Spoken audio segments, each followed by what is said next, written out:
I could definitely speak for the both of us and say that there's no other place in the world that we would rather go, no other school in the country that we would rather go to, no other coach, no other team that we would rather play for and play with than the guys that we have right here with us.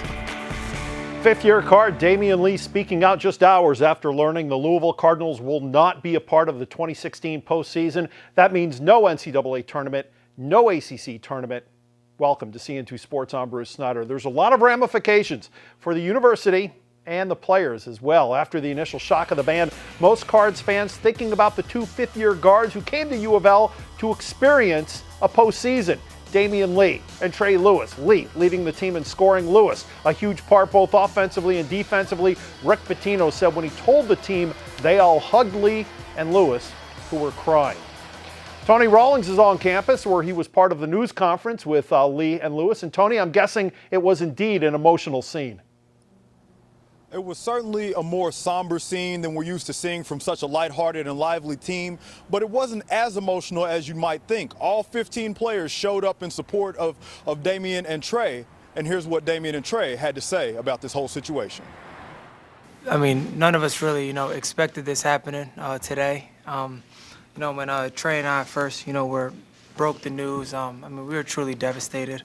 For us to come from where we came from, put ourselves in this position, be the number 2 seed right now in the ACC, and put ourselves in this position to play in the NCAA tournament.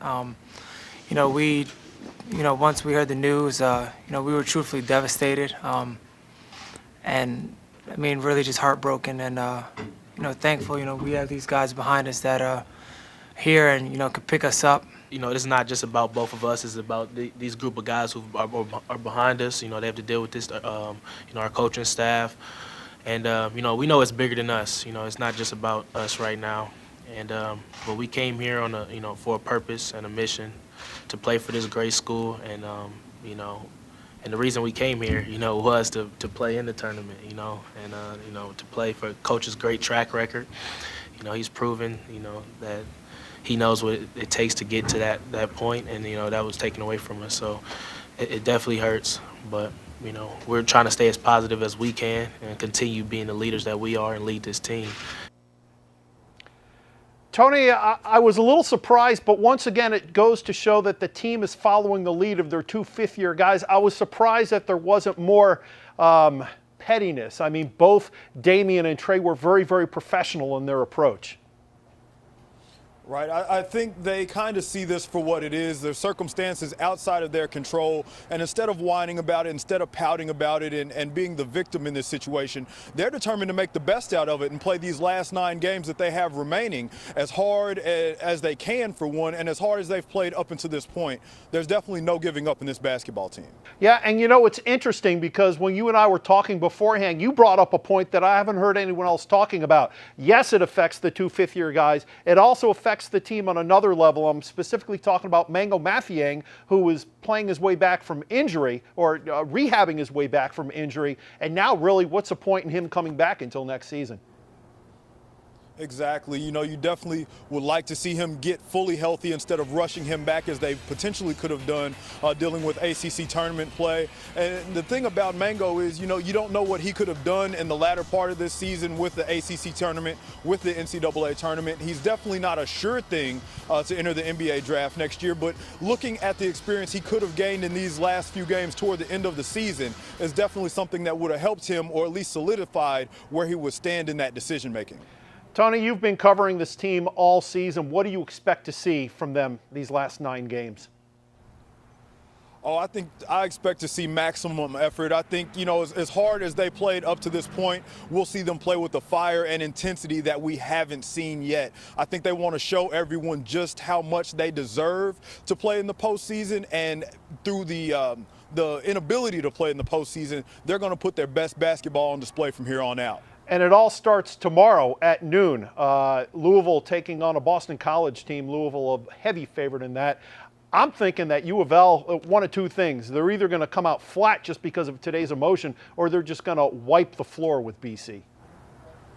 Yeah, I kind of feel bad for the Eagles on this one. They're not a great team to begin with. I think they're winless in the conference. But I think you're right, Bruce. I think Louisville will come out guns blazing in this one. And they said even after the fact of getting this news that they had a spirited and lively practice this afternoon. So that tells me that they will be firing on all cylinders tomorrow in the game.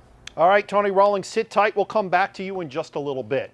Now, this was the scene at last year's NCAA Regional in Syracuse. And you're not going to see it this season. Head coach Rick Pitino let it be known he did not know any of this was coming until very late in the process. So this penalty is quite substantial, much more. It comes with complete shock to me because I've been kept in the dark with all the things that Dr. Ramsey has gone through with his committee, and coaches are supposed to be kept in the dark. It wasn't anything on purpose. The coaches are supposed to be totally oblivious to anything that's going on. This is a decision that's as harsh as anything I've seen.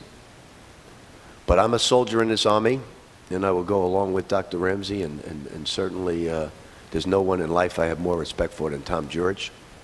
So we will go along with this, and we will play the last 9 games of the season as if they're the last 9 games we'll ever play the game.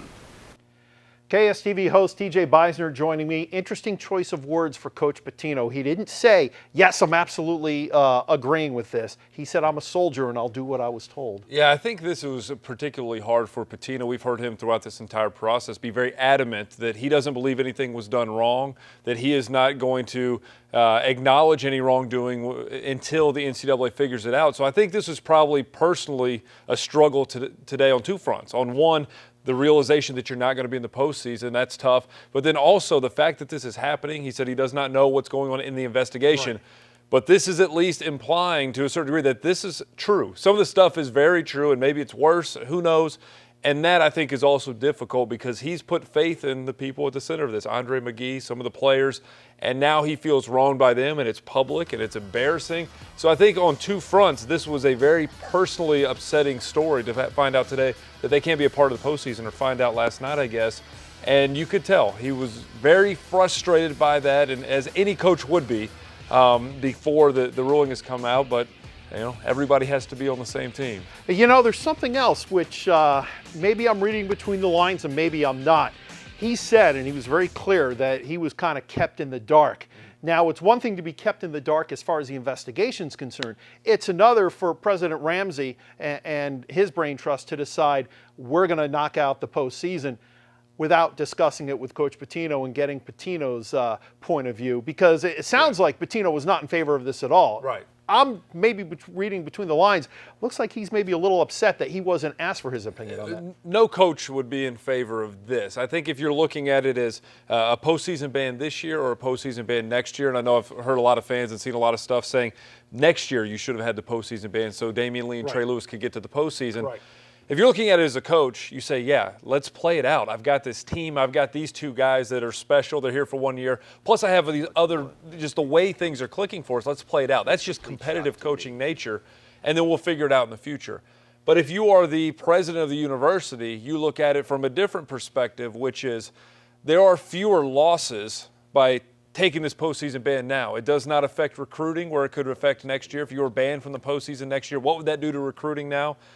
Financially, it's probably about the same, and just the perception of it. So, you know, there are 3 guys, Tom George, James Ramsey, Rick Pitino, all have the goals of the University of Louisville in mind, but all 3 of them have very different philosophies on what they must do. So if there's frustration, it wouldn't surprise me. As long as the NCAA doesn't surprise them with some that's added the wild stuff. card, yeah. Absolutely. All right, a separate investigation taking place by the University of Missouri-Kansas City, UMKC. Former UofL staffer Andre McGee served as an assistant coach after leaving UofL, and in a statement to CNT Sports, a university spokesperson said that their investigation, resulted in no evidence of NCAA violations while McGee was employed by the university. Now, Chuck Smurt, the private investigator hired by the university, also took part in this afternoon's press conference and said the university will, for now, refrain from officially classifying the extent of the alleged violations. Well, the institution hasn't taken a position yet specifically on what I would call the classifications, the various classifications, but based upon the available information, the belief was the institution is in violation. So then we looked at what the appropriate action to take was, and we came out with the postseason ban. I think this is a very significant step for an institution when the case is not concluded. But it verifies what President Ramsey and Tom said early on. We're going to continually evaluate and assess the information, and when we believe it rises to the level of a conclusion that a violation occurred, we're going to act, and that's what they have done. All right, so I think here's the real frustrating thing from U of L fans' standpoint, besides losing the, having the postseason ban, is the fact that Chuck Smirt said that due to, and President Ramsey, due to information found out yesterday, they made the decision to impose this postseason ban, but they won't say what the information is. They said they can't say it. I get that, but it makes it frustrating because now you're asking the U of L fan base to accept it on faith alone. Yeah, and that's just the nature of this process. I mean, you could look at North Carolina where it's been, 10 years or longer, and there's no result there. This thing has moved, I think, pretty quickly. Of course, we don't have the NCAA's report, but just in terms of when you found out the allegations, it was only, 3-4 months ago, 5 months ago, and now you have a resolution to some degree from the university. Now, the fact that they felt that they needed to act, I think, implies that it was fairly serious. And it doesn't rule out the possibility that there won't be more sanctions from the NCAA. That's what happened with Syracuse. They gave themselves the postseason ban. They ended up suspending Jim Boeheim 9 games. They lost some games. Completely different set of circumstances, but the same self-imposed ban. So this is a situation, I think, where as a fan, this is a little bit, and it's frustrating, but you also have to be patient because this process is not done. And these are guys, the frustration with Ramsey or Pitino or Church, wherever it may be, at the end of the day, these are 3 guys that are being paid a whole lot of money to protect the interest of the University of Louisville. And as long as that's their goal, and you believe that as a fan, if you're a fan and you believe that, you have to have that patience to sort of step back a little bit and say, okay, we'll ride this out and we'll find out. But this is only a piece, it sounds like, of a potential ongoing story. Yeah, but TJ, this is 2016. Patience is not a big deal in this age of social media and everything that we've got going.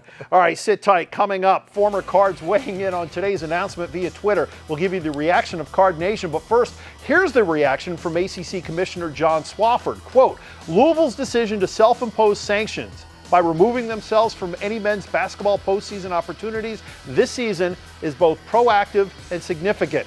President Ramsey, Tom Jurich, and the Louisville leadership have been and continue to be cooperative throughout the process, and we fully support their decision, unquote. We'll be right back.